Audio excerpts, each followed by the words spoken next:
IQ plus academy के current affairs session में आप सभी का स्वागत है। दोस्तों, इस वीडियो में हम लोग 31 अगस्त के सभी महत्वपूर्ण करंट अफेयर्स को डिस्कस करेंगे, जो कि सभी एग्जाम्स के लिए काफ़ी महत्वपूर्ण हो सकते हैं। तो चलिए हम स्टार्ट करते हैं। सबसे पहले हम देखेंगे कि हमने कल क्या पढ़ा था। सरकार ने राष्ट्रीय खेल दिवस के अवसर पर 26 स्कूलों में डैश पहल का आयोजन किया है। मीट द चैंपियन पहल का आयोजन हुआ है। नागपुर में डैश पूरे जोश और उल्लास के साथ मनाया गया। मारबत उत्सव है जो कि नागपुर में मनाया जाता है। अंतर्राष्ट्रीय मुद्रा कोष के भारत के कार्यकारी निदेशक के रूप में किसे नियुक्त किया गया है? कृष्णमूर्ति सुब्रमण्यम को किया गया है। DRDO एवं डैश ने vertical launch short range surface to air missile का सफलतापूर्वक परीक्षण किया है। ये भारतीय नौसेना के द्वारा किया गया है। पूरी दुनिया की अकेले उड़ान भरने वाले सबसे कम उम्र के व्यक्ति कौन बने हैं? मैक रदरफोर्ड बने हैं। नेक्स्ट प्रश्न है, किसने यूरोपियन फुटबॉल महासंघ का वर्ष का सर्वश्रेष्ठ खिलाड़ी का पुरस्कार जीता है? एक्लेसिया पुटेलस और करीम बेंजेमा ने जीता है। भारत में साइबर सुरक्षा शोधकर्ताओं और डेवलपर्स के कौशल को बढ़ाने के लिए किसने एक अभियान की घोषणा की है? ये गूगल के द्वारा किया गया है। किस देश ने 2 रेलवे परियोजना के लिए भारत के साथ एक अनुबंध पर हस्ताक्षर किया है? बांग्लादेश ने इस पे हस्ताक्षर किया है। भारत में निर्मित सबसे बड़े तरल हाइड्रोजन टैंक को डैश भेज दिया गया। कहाँ पे किया गया है दोस्तों? ये साउथ कोरिया में भेजा गया है। कल का क्वेश्चन ऑफ द डे देख लेते हैं। आगामी एशिया कप 2022 के लिए भारतीय टीम का अंतरिम मुख्य कोच किसे बनाया गया है? VVS लक्ष्मण को बनाया गया है अंतरिम मुख्य कोच के रूप में। चलिए, अभी ना राहुल द्रविड़ को कोविड हो गया है, इस वजह से इनको बनाया गया है। अब देखेंगे हम लोग आज के प्रश्नों को। आज का पहला प्रश्न है, हाल ही में किसने ब्राजीलिया में ब्राजीलियन समकक्ष कार्लोस फ्रांका के साथ भारत ब्राजील संयुक्त आयोग की 8वीं बैठक की सह अध्यक्षता की है? ये सुब्रमण्यम जयशंकर यानी कि S जयशंकर ने इसकी अध्यक्षता की है। एक्सटर्नल अफेयर मिनिस्ट्री के द्वारा इस बैठक की सह अध्यक्षता की गई है। और अगर हम देखें तो भारत ब्राजील संयुक्त आयोग की 8वीं सह अध्यक्षता की बैठक है। इस बैठक में क्या क्या बातें हुई? इसमें व्यापार, निवेश, पेट्रोलियम, जैव ईंधन, खाद्य तेल, खनिज, स्वास्थ्य, फार्मा, इन सभी बातों से टॉपिक से रिलेटेड यहाँ पे बातें हुई। और साथ ही में प्रसारण और कराधान के क्षेत्र में भी बहुत सारे समझौते पे हस्ताक्षर किए गए हैं।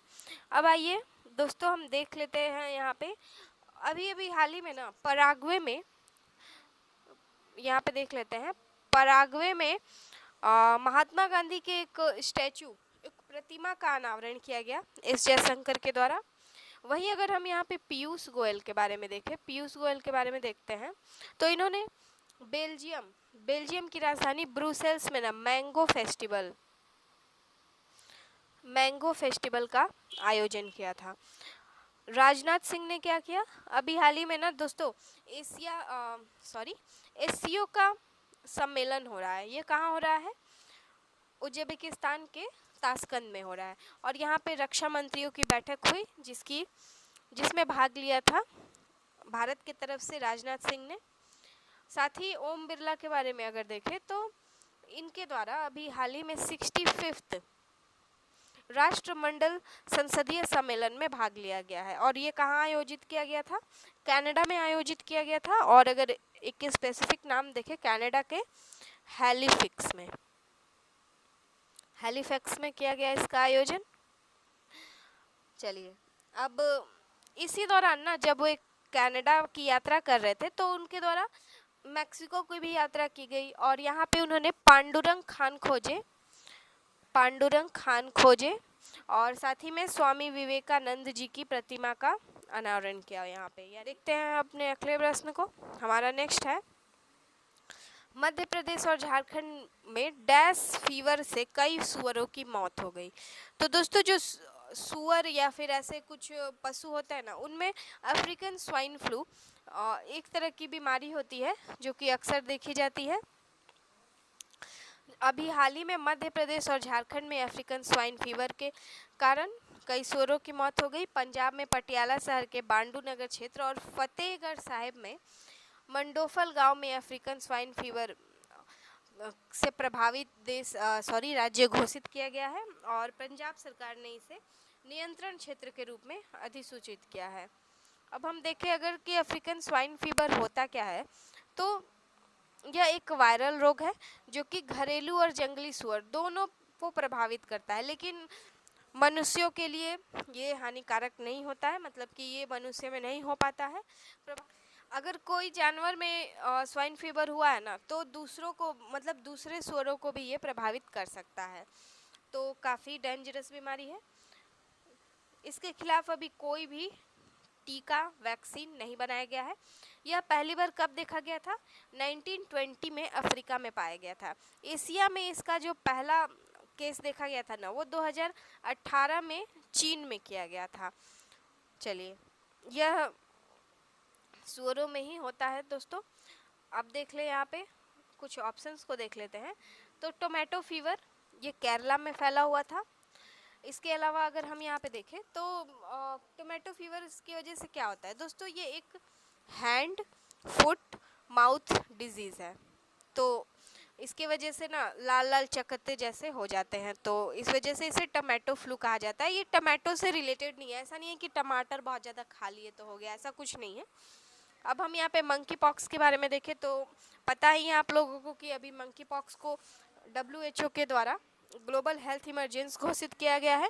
और अभी हाल ही में ना भारत ने इसके टेस्टिंग के लिए RT-PCR एक टेस्टिंग किट बनाया है, जो कि पूरी तरह से इंडिजिनस है। और इसे किसने बनाया है?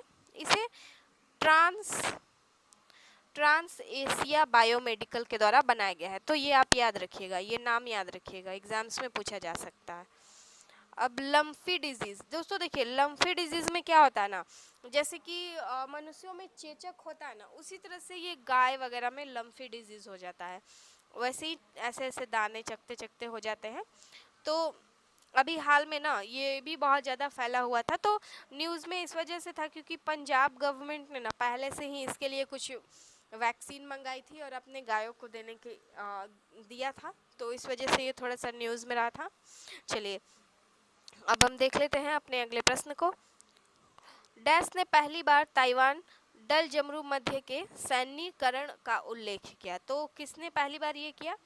भारत के द्वारा ताइवान का जो जल डमरू मध्य है उस पर टिप्पणी किया गया है, वो भी पहली बार किया गया है। श्रीलंका में भारतीय उच्चायोग ने एक बयान जारी किया है जिसमें कि कहा कि भारत ने चीन पर ताइवान जल डमरू मध्य का सैन्यीकरण करने का आरोप लगाया। मतलब इससे पहले भारत कभी नहीं ऐसा बोल रहा था। जैसे कि देखिए, अभी आप सभी को पता है कि चाइना और ताइवान के बीच में काफ़ी तनाव चल रहा है। एक ऑडियो भी वायरल हुआ था जिसमें कि चीनी एक सैनिक था जिसका ऑडियो वायरल हुआ था, जिसमें कहा जा रहा था कि ताइवान पे आक्रमण किया जाएगा। चाइना ने चारों तरफ से घेर लिया है ताइवान को। तो ये सब आप सभी को तो पता ही होगा, जो भी अभी कंसर्न चल रहा है। तो अब हाल ही में भारत के द्वारा भी यह कहा गया है। एक सप्ताह के लिए श्रीलंका के हम्बनटोटा बंदरगाह पर एक चीनी सैन्य अनुसंधान पोत के डाक किए जाने के बाद भारत ने यह बयान दिया। अब देखिए, ये जो हम्बनटोटा बंदरगाह है ना, यहाँ श्रीलंका में है और ये चाइना ने 99 ईयर्स के लिए लीज पे ले लिया है।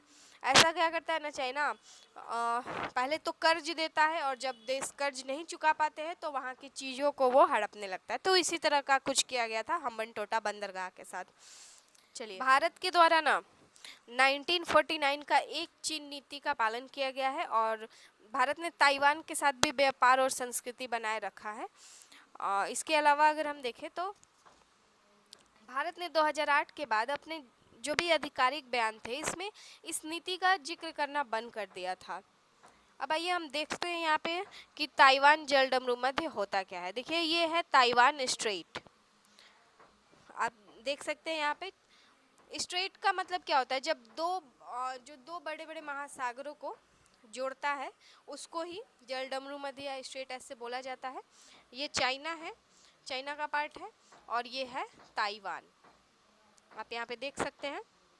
देखिए, जो ताइवान जल डमरू मध्य है ना, ये चीन सागर का ही एक हिस्सा है जो कि दक्षिण चीन सागर और पूर्वी चीन सागर को जोड़ता है।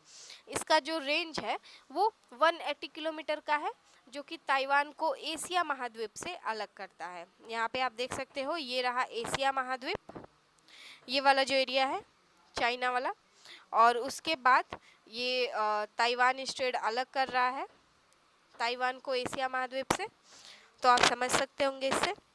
चीन ना इस वाला ये वाला जो एरिया है, चीन तो सभी जगह को बोलता है कि मेरा है मेरा है मेरा है, तो ये वाले एरिया को भी बोल रहा है कि ताइवान जो जल डमरू मध्य है ना, उसका अधिकार क्षेत्र है इस पे। और वर्ल्ड ट्रेड का 20% जो है ना इसी जल डमरू मध्य से होकर गुजरता है। तो आप समझ सकते हो कि ये कितना ज़्यादा इम्पॉर्टेंट है। इस वजह से चाइना के द्वारा भी क्लेम किया जाता है कि ये मतलब कि चाइना का ही है। आप मैप के थ्रू आप ये समझ सकते हो। यहाँ से ताइवान है, यहाँ पे ईस्ट चाइना सी है और ये साउथ चाइना सी इधर में है। प्रशांत महासागर, जापान, साउथ कोरिया यहाँ पे है। सभी की सिचुएशन को देख सकते हैं आप इस मैप में। अब आते हैं हम यहाँ पे ऑप्शंस पे। दोस्तों जो ये ऑप्शन है ना उसको भी एक बारी देख लेते हैं हम लोग। अभी ना हाल ही में फ्रांस की दूसरी महिला प्रधानमंत्री बनी है। इनका नाम क्या है? इनका नाम है एलिजाबेथ बॉर्न। तो ये फ्रांस की हिस्ट्री में यह दूसरा टाइम है जबकि कोई महिला प्रधानमंत्री यहाँ पे बनी है। साथ ही अगर हम देखें ना दोस्तों, तो फ्रांस और भारत के बीच में एक एक्सरसाइज होता है जिसका नाम क्या है? वरुणा।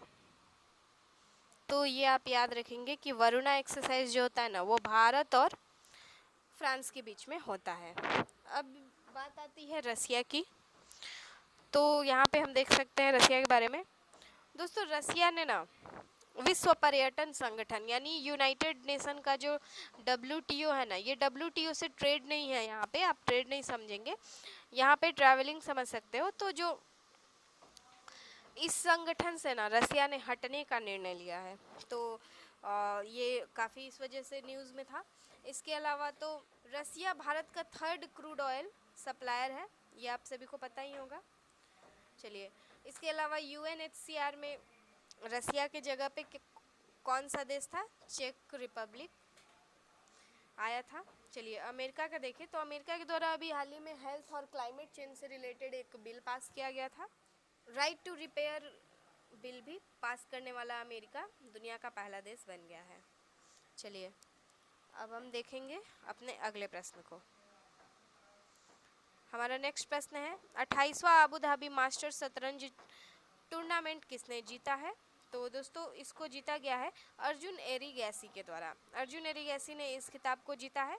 अबू धाबी मास्टर शतरंज टूर्नामेंट का यह 28वां संस्करण था जिसको अर्जुन एरिगैसी ने जीता है। ये भारतीय ग्रैंड मास्टर है। साथ ही उन्होंने 9वें और अंतिम दौर में 7.5 अंकों के साथ स्पेन के डेविड एंटोन गुजाइरो को हराया है। तो ये नाम भी इम्पोर्टेंट है, कई बार पूछा जाता है कि किसको हराकर जीते थे, तो इस तरह से याद रखेंगे।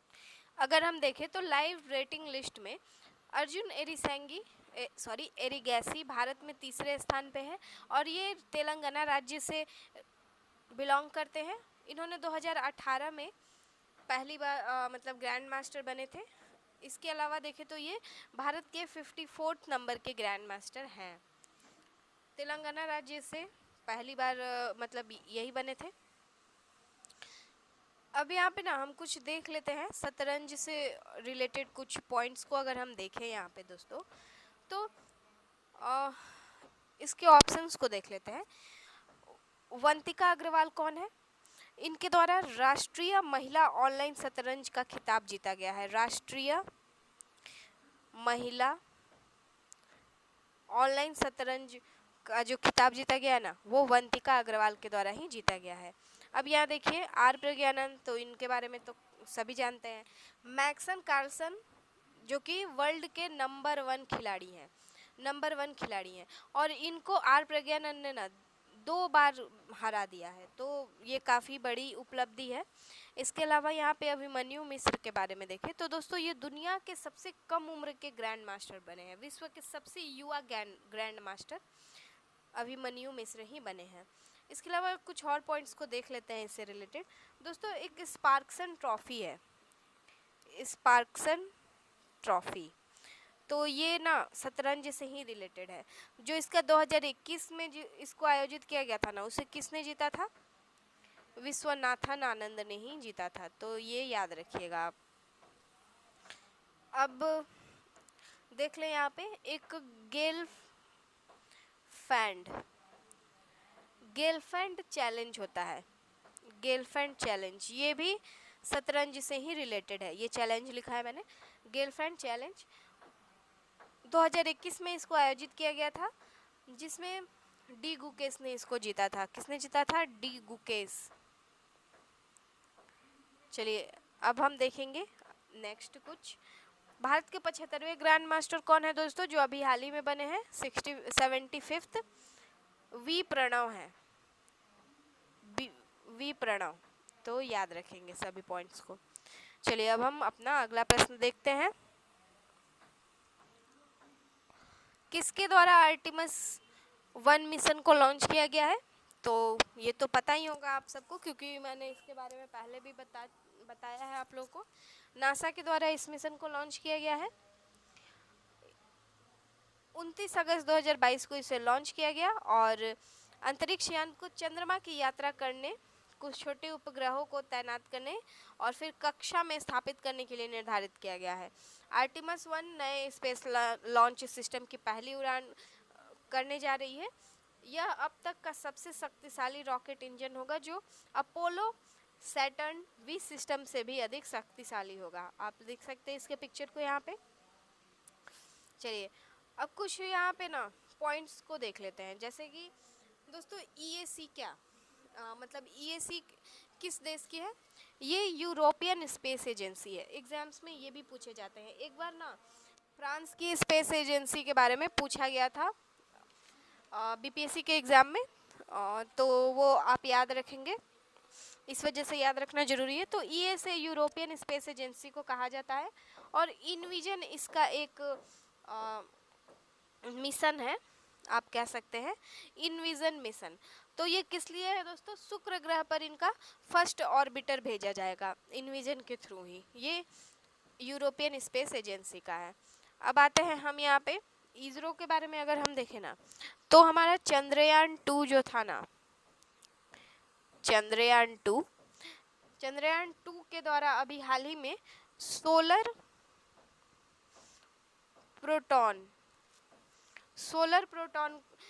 की घटनाओं का पता लगाया गया है। तो इसरो के चंद्रयान 2 के थ्रू ही लगाया गया है। जैक्सा कहाँ की है दोस्तों? ये जापान की है। इसका अगर हम फुल फॉर्म देखें, जापान एरोस्पेस एक्सप्लोरेशन एजेंसी इसका पूरा नाम है। अब आइए हम देखते हैं इसके बारे में कुछ अगर देख ले, तो भारत और जापान ने मिलकर ना संयुक्त रूप से एक लूनर मिशन लॉन्च किया था, जिसका नाम क्या था? ल्यूपेक्स। ये भारत और जापान ने मिलकर किया था। चलिए अब हम अपने नेक्स्ट प्रश्न को देख लेंगे। डैश जिले को भारत में सर्वश्रेष्ठ आकांक्षी जिला घोषित किया गया है। किसे घोषित किया गया है? हरिद्वार को किया गया है दोस्तों। हरिद्वार को अभी हाल ही में नीति आयोग के सर्वश्रेष्ठ आकांक्षी जिला घोषित किया गया है। इसका जो बेसिक इंफ्रास्ट्रक्चर थीम है ना, उसको पहला स्थान मिला और इससे शहर को केंद्र सरकार के द्वारा 3 करोड़ का अतिरिक्त आवंटन दिया जाएगा। किसके लिए? बेसिक इंफ्रास्ट्रक्चर के लिए। अब देखिए यहाँ पे आकांक्षी जिला कार्यक्रम 2018 में शुरू किया गया था। इसका उद्देश्य क्या है? इसका उद्देश्य है ना कि देश भर में 112 सबसे कम विकसित जो जिले हैं ना, उनको प्रभावी ढंग से परिवर्तित करना, मतलब कि इनके विकास में बढ़ावा देना है। चलिए अब हम ना यहाँ पे नीति आयोग के कुछ इंडेक्सेस को देख लेते हैं, जो अभी कुछ टाइम पहले 2021 में जारी किया गया, जो कि अभी तक रेलेवेंट है। ऐसा नहीं है 2021 में तो पुराना हो गया, अभी भी एग्जाम्स में पूछे जाते हैं। तो SDG का जो इसके द्वारा किया गया था ना, SDG का इंडेक्स 2021 का, उसमें फर्स्ट स्थान पे कौन था? आप सभी को पता ही होगा, केरल था। इसको पॉइंट्स कितने मिले थे? 75। अगर हम इसके बॉटम राज्य को देख लें, इसमें किसको मिला था सबसे निचला स्थान? बिहार को मिला था। पॉइंट्स कितने थे बिहार के? 52 थे पॉइंट्स। अब आते हैं आगे। तो दोस्तों नवाचार इंडेक्स भी इन्हीं के द्वारा किया जाता है, यानी इनोवेशन इंडेक्स। इनोवेशन इंडेक्स जो है ना, इन्हीं के द्वारा किया जाता है। तो जो इसमें पहला राज्य था ना, उसका नाम है कर्नाटका। चलिए, लेकिन अगर कभी पूछा जाए कि इनोवेशन इंडेक्स में समग्र रूप से नंबर 1 पे कौन था, तो दोस्तों समग्र रूप से अगर देखा जाए राज्य और केंद्र शासित दोनों मिला के, तो दिल्ली ही था। और सिर्फ राज्यों का बात करें तो कर्नाटका था। अब देखिए, नीति आयोग का जो लैंगिक समानता वाला जो रिपोर्ट है ना, उसमें बताया गया है ना कि लैंगिक समानता को बढ़ावा देने के लिए छत्तीसगढ़ सबसे बेस्ट राज्य, मतलब बेस्ट परफॉर्मर है। तो ये भी याद रखेंगे, जो जेंडर इक्वालिटी है उसमें छत्तीसगढ़ टॉप है पूरे इंडिया में। तो सारे पॉइंट्स काफ़ी इंपॉर्टेंट है दोस्तों, आप याद रखेंगे इन सभी चीज़ों को। नेक्स्ट प्रश्न है, एमएसएमई के क्षेत्र में सहयोग के लिए एमएसएमई मंत्रालय और मॉरिशस गणराज्य के व्यापार और उद्यम सहकारिता मंत्रालय के बीच संयुक्त समिति की बैठक का कौन सा संस्करण आयोजित किया गया? दोस्तों ये तीसरा संस्करण था। ये कहाँ आयोजित की गई थी? इसको न्यू दिल्ली में आयोजित किया गया था। मॉरिशस प्रतिनिधि मंडल की यात्रा के दौरान सहयोग पर 2 समझौते ज्ञापन पे हस्ताक्षर भी हुए हैं। उनमें से एक SME मॉरिशस लिमिटेड और EDII अहमदाबाद के बीच में भी ये हस्ताक्षर हुए हैं। अभी हाल ही में आपने देखा होगा कि MSME पुरस्कार दिया गया है। तो जो दोस्तों MSME को बढ़ावा देने के लिए जो नंबर 1 अवार्ड मिला है ना, वो किसको मिला है? ओडिशा को मिला है। और इसमें जो सेकंड अवार्ड मिला है MSME को बढ़ावा देने के लिए, वो बिहार को मिला है। चलिए, अब हम देख लेते हैं नेक्स्ट प्रश्न को। नेक्स्ट है, प्रधानमंत्री नरेंद्र मोदी ने किस शहर में खादी उत्सव को संबोधित किया है? तो खादी उत्सव को संबोधित किया गया है अहमदाबाद में। नरेंद्र मोदी के द्वारा अभी हाल ही में इसे अहमदाबाद में साबरमती रिवर फ्रंट पर खादी उत्सव को संबोधित किया गया है। देश के स्वतंत्रता संग्राम में खादी के महत्व को बताने के लिए आज़ादी का अमृत महोत्सव के हिस्से के रूप में अद्वितीय खादी उत्सव का आयोजन किया गया है। प्रधानमंत्री अहमदाबाद कक्ष और गांधीनगर में विभिन्न परियोजनाओं का शुभारंभ करेंगे और इस कार्यक्रम में चरखे के विकास का भी प्रदर्शनी लगाया जाएगा।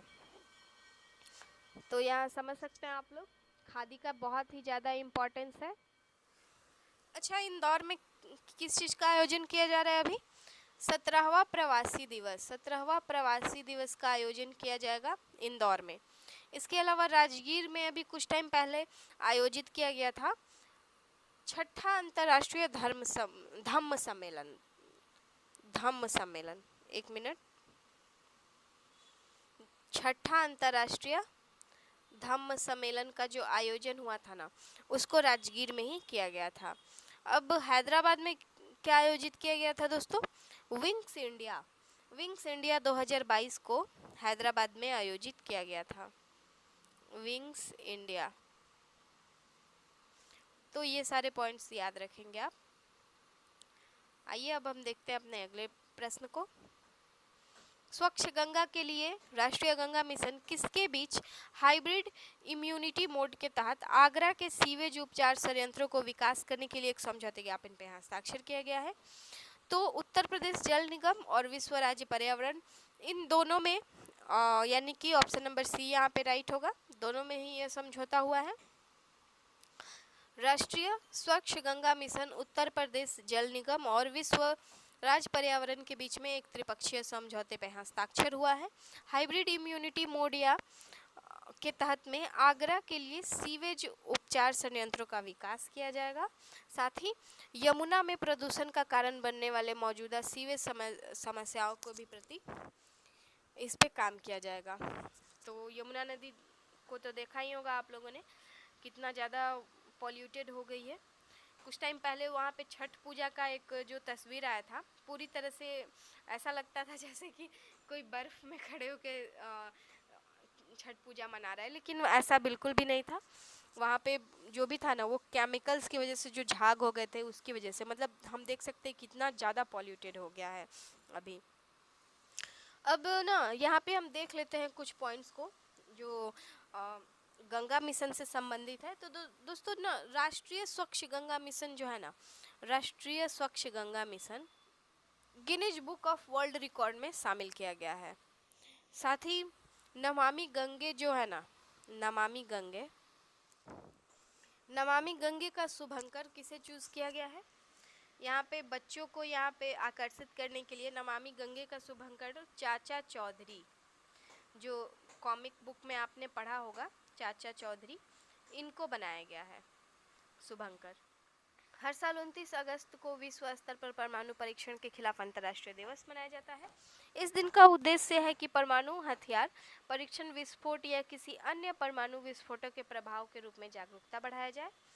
यह दिन किसी भी देश के द्वारा सभी प्रकार के परमाणु हथियारों के परीक्षण और इसके उपयोग पर प्रतिबंध लगाने पर प्रकाश डालता है। 2010 में पहली बार परमाणु परीक्षण के खिलाफ अंतर्राष्ट्रीय दिवस को मनाया गया था। तो दोस्तों 29 अगस्त को क्या मनाया जाता है? नेशनल स्पोर्ट्स डे मनाया जाता है, तो याद रखेंगे इसको भी आप। आइए देख लेते हैं हम अपने क्वेश्चन ऑफ द डे को। प्रश्न है, सशस्त्र बलों में स्वदेशीकरण प्राप्त करने के लिए एक प्रमुख पहल के रूप में भारतीय नौसेना 100% स्वदेशी कितने मिमी उच्च विस्फोटक AK-630 तोपों का उपयोग करेगी? तो इसका आंसर बताइए कमेंट बॉक्स में। दोस्तों हमारा आज का सेशन आपको कैसा लगा, हमें कमेंट बॉक्स में बताएंगे।